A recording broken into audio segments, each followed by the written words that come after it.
Di antara sekian banyak perintah Allah Subhanahu wa taala, ada satu perintah Allah Subhanahu wa taala yang sangat penting. Bahkan sangat pentingnya melebihi dari sekedar makan dan minum. Agar apa, Bu? Yaitu menuntut ilmu. Talabul ilmu faridatan ala kulli muslimin. Jadi menuntut ilmu itu penting, Pak. Kita ingat ceritanya Nabi Sulaiman ketika beliau disuruh memilih antara harta, kekuasaan, wanita, dan ilmu. Dia lebih memilih ilmu, karena dengan ilmu dia mampu mendapatkan kekuasaan, dia mampu mendapatkan harta, dan dia mampu mendapatkan istri yang cantik. Man arada dunya fa alaihi bil ilmi, wa man arada al akhirah fa alaihi bil ilmi, wa man aradahuma fa alaihi bil ilmi. Jika kalian ingin menginginkan dunia, maka raihlah dengan ilmu. Jika kalian ingin menginginkan akhirat, maka raihlah dengan ilmu. Dan jika kalian ingin menginginkan keduanya, maka raihlah dengan ilmu. Jadi Pak Bu, beda itu orang yang ingin belajar dengan orang yang tidak belajar. Karena tidak ada orang yang begitu lahir langsung pintar. Tidak ada. Perlu sabar, perlu perjalanan yang jauh, perlu belajar, perlu menuntut ilmu. Saking pentingnya itu ilmu Pak Bu. Kita disuruh menuntut ilmu sampai kita mati. Menuntut ilmu minal mahdi ilal lahdi. Tuntutlah ilmu dari buayan sampai ke liang lahat. Jadi mana dikala Pak Bu nampak pajak makruh. Karena dengan ilmu kita mampu membedakan mana amalan yang diterima, mana amalan yang tidak diterima, mana yang halal dan mana yang haram. Hadirin yang dirahmati Allah Subhanahu wa taala. Berikut walaki dari sekian banyak manfaat ilmu 5 disampaikan. Ada 5 manfaatnya belajar ilmu. Yang pertama, ilmu itu akan mengangkat derajat kita. Jadi ilmu itu akan mengangkat derajat kita. Yarfa'illahu alladziina aamanu minkum walladziina utul ilma darajat. Allah akan mengangkat orang yang berilmu itu beberapa derajat di antara kalian. Abdul. Jadi contohnya saya Pak Bu. Dia pangkatku rendah. Bukan saya sombong Pak. Jadi saya yang pangkatku rendah. Kerjaku di kantor itu hormat mujamah, pemegang pos kontrol. Tapi kalau di tempat taklim, apalagi di tempat pernikahan, aku yang memberikan nasihat perkawinan, Kapolres umum Pak. Di belakang dia. Mereka lebih hebat lagi Pak. Mas Solo kali 50.000, itu hari diganti Pak. Langsung tak dikasih 500.000. Alhamdulillah. Jadi itu manfaat ilmu. Ilmu akan mengangkat derajat kita. Jadi jangan bosan-bosannya untuk menuntut ilmu. Karena suatu saat nanti ilmu itu akan mengangkat derajat kita. Itu yang pertama. Kemudian yang kedua, ilmu itu adalah harta yang sangat berharga. Aku rabbi sidni ilmu. Jadi ilmu itu Pak adalah harta yang sangat berharga. Namun terkadang kebanyakan kita berpendapat bahwa warisan untuk anak kita itu harta, mobil, rumah, kendaraan, dan lain sebagainya. Namun kita salah besar Pak. Harta itu dia anak kita yang jaga itu harta.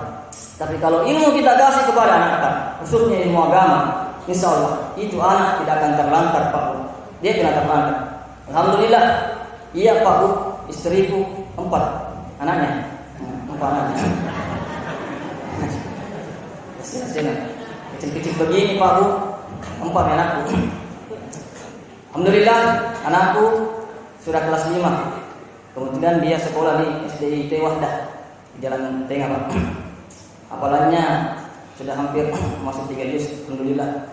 Aku bertanya aku, nah lebih baik saya membuat engkau menangis di waktu kecil dengan belajar ilmu agama daripada engkau yang membuat saya menangis ketika engkau tumbuh dewasa tanpa dibekali ilmu agama. Pakulim. Nah, lebih baik saya membuat engkau menangis di waktu kecil dengan belajar ilmu agama daripada engkau yang membuat saya menangis ketika engkau tumbuh dewasa tanpa dibekali ilmu agama. Teta gara mampu Pak. Betapa banyak orang tua menangis terminta nana besar tanpa dibekali ilmu agama. Dia tegak dengan apa? Game motor, sabu-sabu, perkelahian, bahkan lebih parah lagi Pak Bu. Namun teman-teman. Karena kenapa? Karena tidak ada bekal ilmu agama diberikan kepada anaknya. Siapa yang salah Pak Bu? Tentu tak lain dan tak bukan kita orang tua yang salah dalam mendidik anak-anak kita. Kita selalu prioritaskan anak-anak dengan harta, dengan kemewahan-kemewahan yang ada. Kita lupa bahwa harta yang paling berharga untuk anak kita, bekal yang paling berharga untuk anak kita adalah ilmu, khususnya ilmu agama. Hadirin yang insyaallah dirahmati oleh Allah Subhanahu wa taala. Oleh itu Pak Bu, mari khususnya di bulan Ramadan ini, mari kita dekatkan anak kita untuk senantiasa menuntut ilmu. Dekatkan anak kita dengan Al-Quran. Jadikan dia hafiz Quran. Karena kelak di hari kiamat Pak Bu, cuma anak yang hafiz Quran yang mampu menyelamatkan orang tuanya dari api neraka.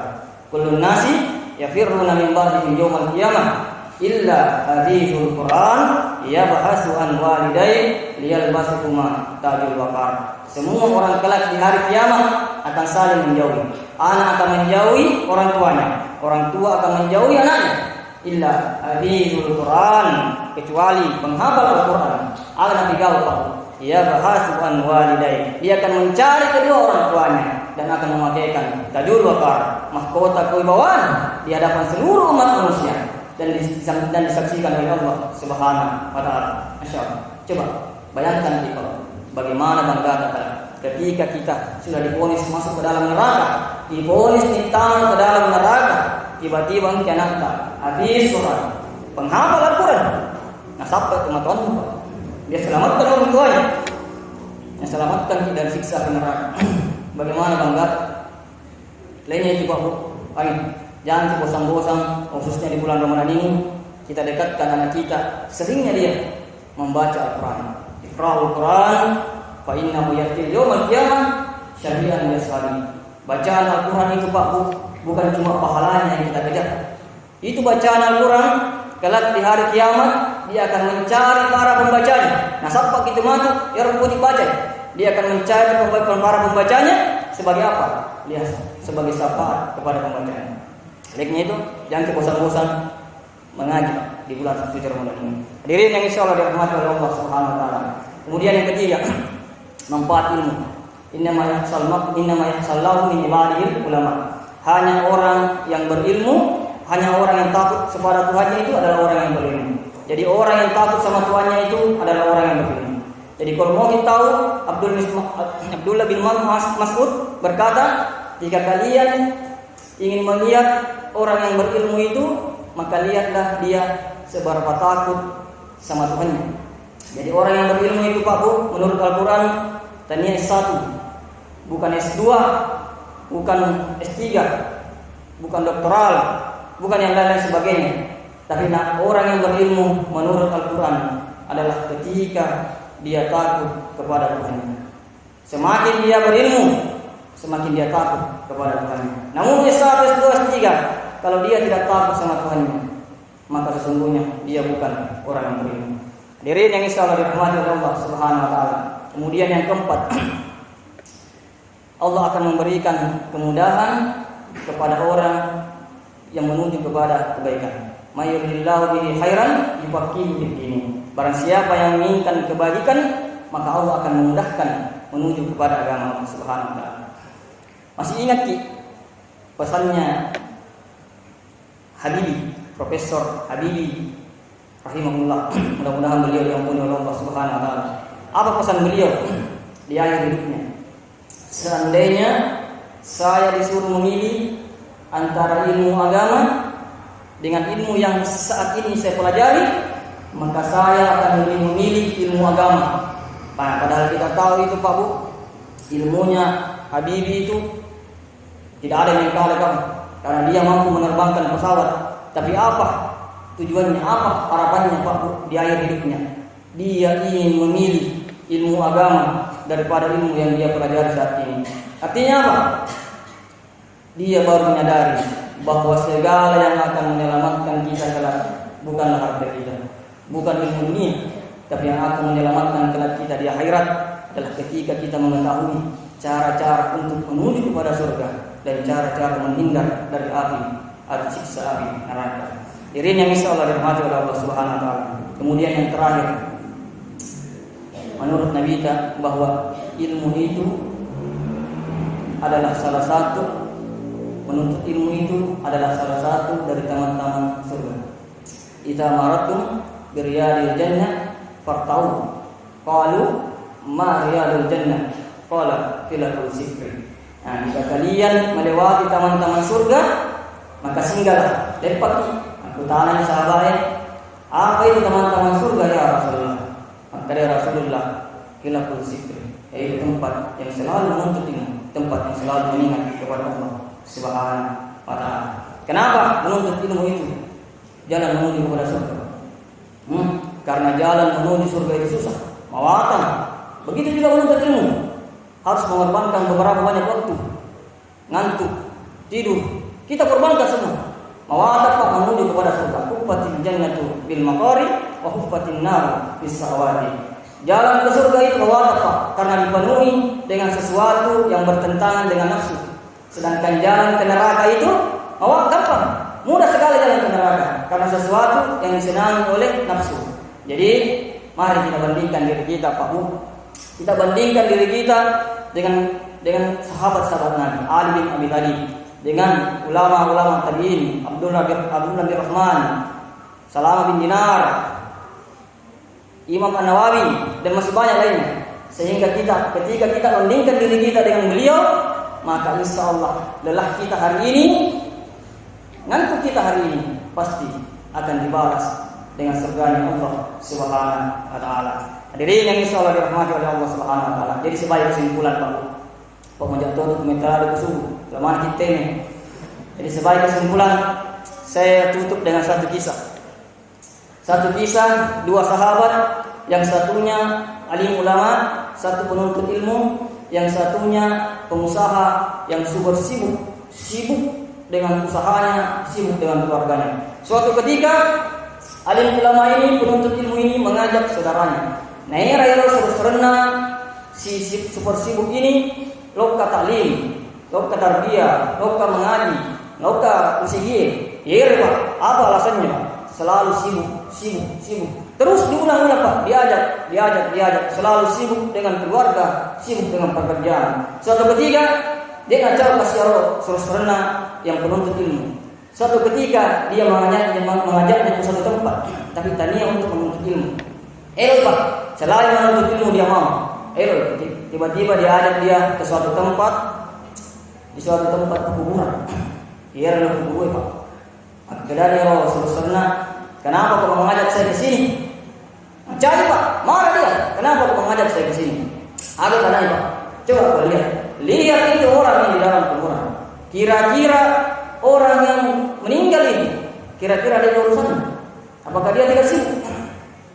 Apakah ridho orang keluarganya? Apakah keluarganya ridho dia meninggal? Tidak Pak. Bahkan dia lebih sibuk daripada kita. Tapi Allah mengambilnya. Nah Pak, ingat Pak. Ujung dari perjalanan kita, ujung dari kehidupan kita, namun marah hebat Pak. Namun marah jago tak? Sehebat apapun kita melangkah, setinggi apapun kita terbang, dan sedalam apapun kita menyelam, tetap Pak, ujung dari perjalanan kita adalah kematian. Qul innal mautal ladzi tubirruna minhu fa innahu mulaqikum tsumma turaduna ila alimil ghaibi wasyahadah. Katakanlah, kematian yang senantiasa kalian menjauh darinya sungguh akan mendekati kalian, akan mendatangi kalian, dan kalian akan dikembalikan kepada Allah Subhanahu wa taala. Artinya apa Pak? Tersadar dia bahwa orang yang meninggal itu juga punya urusan Pak. Intinya apa? Apa yang kesimpulan diambil dari sini Pak? Bahwa ingat, kematian tidak akan pernah menunggu kita tahu. Kematian tidak akan pernah menunggu kita kapan kita hijrah. Tapi mari Pak Bu, mari jadikan tobat kita, jadikan hijrah kita yang senantiasa menunggu kedatangan kematian kita.